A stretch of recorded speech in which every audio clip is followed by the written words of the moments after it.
So, welcome to Jumbo IS and welcome to our lecture series called Daily MCQ Practice. In this lecture series, we cover a particular day's current affairs through a set of 4 to 5 MCQs because we think that the best way to revise your current affairs is through MCQ practice. Because through this MCQ practice, you would get to practice 4 to 5 MCQs on a daily basis and you wouldn't have to worry about your current affairs portion as far as your prelims examination is concerned whenever you give this exam. Alright, so make this lecture series a part of your daily routine. It should be a daily habit of yours. Now, I understand some of you might be thinking that the lectures aren't coming regularly. There was a little delay as far as daily MCQ practice lecture series is concerned. But from today onwards, we are going to be pretty regular as far as this lecture series is concerned. Okay, so we are going to be regular. Now you have to be regular because it is really advantageous for you. It would really help you if you make this a part of your daily routine. All right? Okay then. Enough of the introduction. Let's straight away jump into the lecture, starting with question number 1. Consider the following statements regarding full statehood for Jammu Kashmir. The erstwhile state of Jammu and Kashmir was reduced to 3 UTs of Jammu, Kashmir, Ladakh as per J&K Reorganization Act. J&K Legislative Assembly cannot legislate on matters listed in concurrent list. Any bill with fiscal, monetary and taxation implications cannot be introduced in J&K Assembly without LG, that is Lieutenant Governor's prior recommendation. So how many of the above statements are correct? Now, as you know, Article 370 was scrapped in 2019 and J&K Reorganization Act was passed, which basically split the erstwhile state of Jammu and Kashmir into 2 union territories. Union Territory of J&K and Union Territory of Ladakh. Okay, this Union Territory will have its own legislative assembly and this won't have its own legislative assembly. It would be directly administered by the president. Okay, so first statement is false. It's not 3 UTs, 2 UTs. Okay, now J&K Legislative Assembly has, its powers are considerably reduced. Okay, as compared to other states of India, J&K Legislative Assembly has very little powers. First of all, police and public order is not under its control. Okay, then any matter listed in concurrent list, while other states can legislate on that, J&K Assembly cannot. Okay, plus any bill with any fiscal, monetary or taxation related implications will have to be first before introduction, it has to take prior permission or recommendation of Lieutenant Governor. And by the way, Lieutenant Governor has the final say in all matters as far as J&K is concerned. So the Chief Minister of J&K, Legislative Assembly of J&K, its powers are considerably dwarfed as compared to other states of India. So third statement is also correct. Only 2 statements are correct. The answer is B. Question number 2. Which of the following is correct regarding reorganization of states in India? Article 3 of the Constitution empowers the Parliament to redraw the domestic territorial map of India. Bills under Article 3 can only be introduced in the Parliament with the prior recommendation of the President. No opinion of the concerned state is taken by the Parliament while reorganizing it. Okay. So as per Article 3 of the Constitution, Parliament by law can change the internal map of India, can convert a state into a UT, can convert a UT into a state, can split a state into 2 states, okay, can join 2 states into 1 state, anything. Basically, it can redraw the map of India. So first statement is correct. Now, any bill to redraw India's map, to create a new state, split an old state, any of such thing under Article 3, any bill introduced in Parliament requires the prior recommendation of the President. This part is absolutely correct. Now, when you are splitting a state or joining 2 states, anything that you're doing under Article 3, which basically concerns a particular state, you shall take the opinion of that state. So let's suppose Parliament decided to split Andhra Pradesh into 2 states, Telangana and Andhra Pradesh, right? In that case, opinion of Andhra Pradesh Legislative Assembly has to be taken. But there's a caveat. Parliament is not bound by their opinion. Okay, they can reject this opinion. But opinion has to be taken as per the Constitution. So this statement is false. Okay, 1 and 2 only, the answer is A. Question 3. Consider the following statements regarding wind energy sector in India. India's potential wind power capacity is around 50 gigawatts with the aim of developing 30 gigawatt offshore wind power capacity by 2030. Onshore wind farms in India are not required to undergo comprehensive environmental impact assessments. Okay. Proliferation of wind farms in India is causing disruption in migratory pathways of birds. Okay. Now look, currently India's wind power generating capacity is 50 gigawatts. But that is not India's potential. India's potential is more than 1000 gigawatts. Okay. That much wind blows in India. But India has not capitalized on this potential. Okay, India has generated, or India has wind generation capacity, wind power generation capacity of up to 50 gigawatts. That is the potential. That is the current capacity. The potential is around 1000 gigawatts. Okay, so first statement is false. Now this statement is absolutely correct because onshore wind farms in India are not required to undergo comprehensive environmental impact assessment. This part is correct.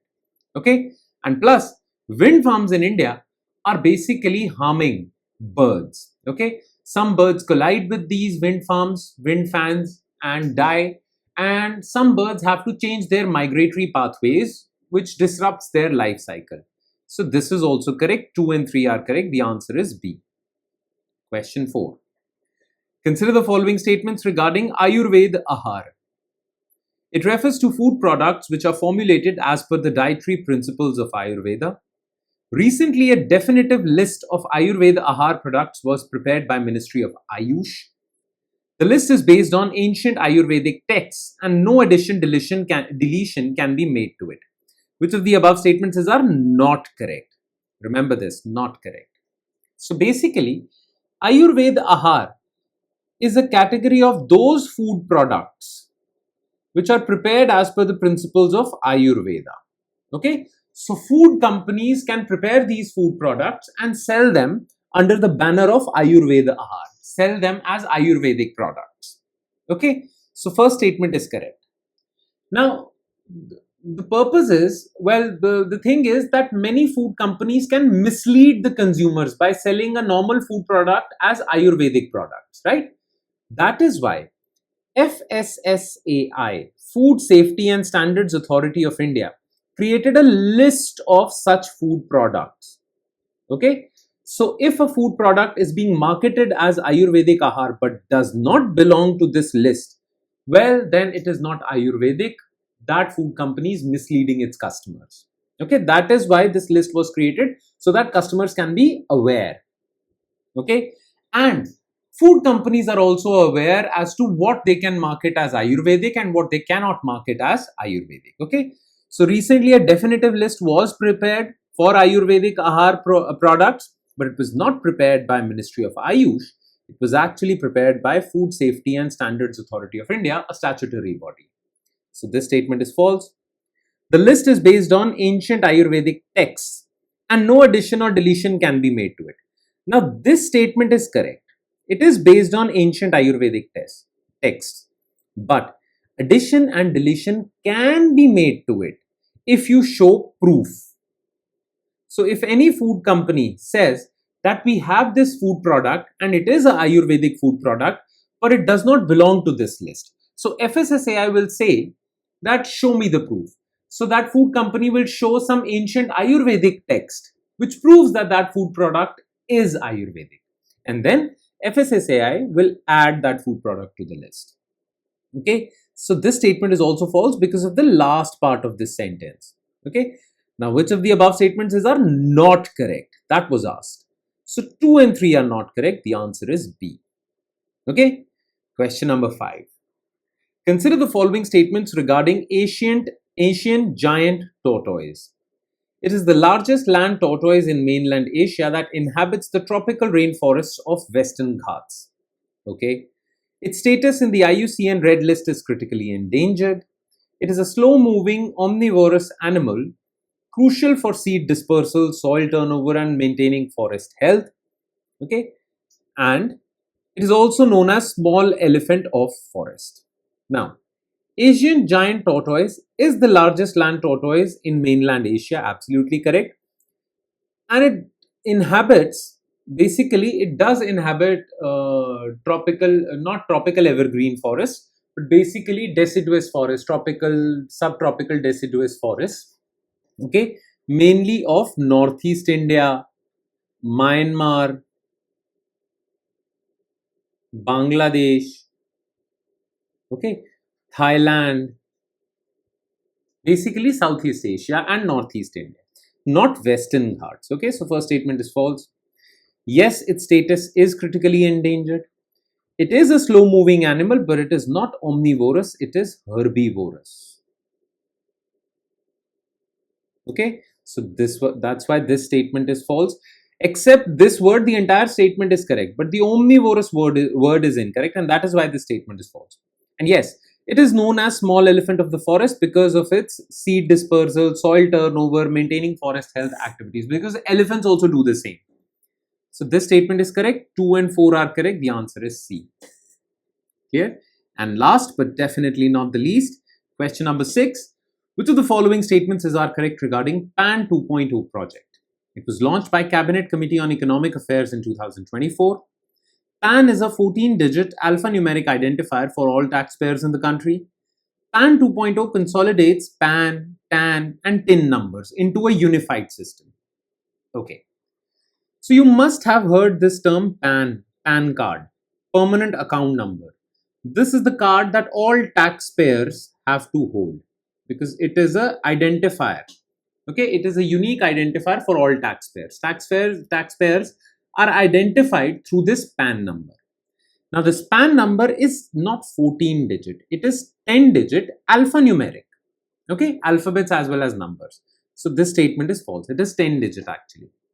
Now earlier companies had to have a PAN card, a TAN card because they deduct taxes of their employees, a TIN number also. So they were demanding a unified card. That is why the government has launched PAN 2.0. In 2024, it was launched by Cabinet Committee on Economic Affairs. So this is correct. Third statement is correct. The answer is 1 and 3 only, D. And with that, we conclude today's session. Thank you so much for watching, everyone. And I'm sure it has added value to your preparation. But it will add more value if you're first consistent and regular with this lecture series and you revise this lecture as well. And by revision, I mean taking a good look at written detailed solutions to these MCQs. Okay, now these solutions are available in our notes and these notes are available on our Telegram channel. The link to our Telegram channel is provided in the comment section just below this video. Okay, so do check that out. And on that note, I'll be signing off with the promise of seeing you again with another set of MCQs. Thank you, everyone.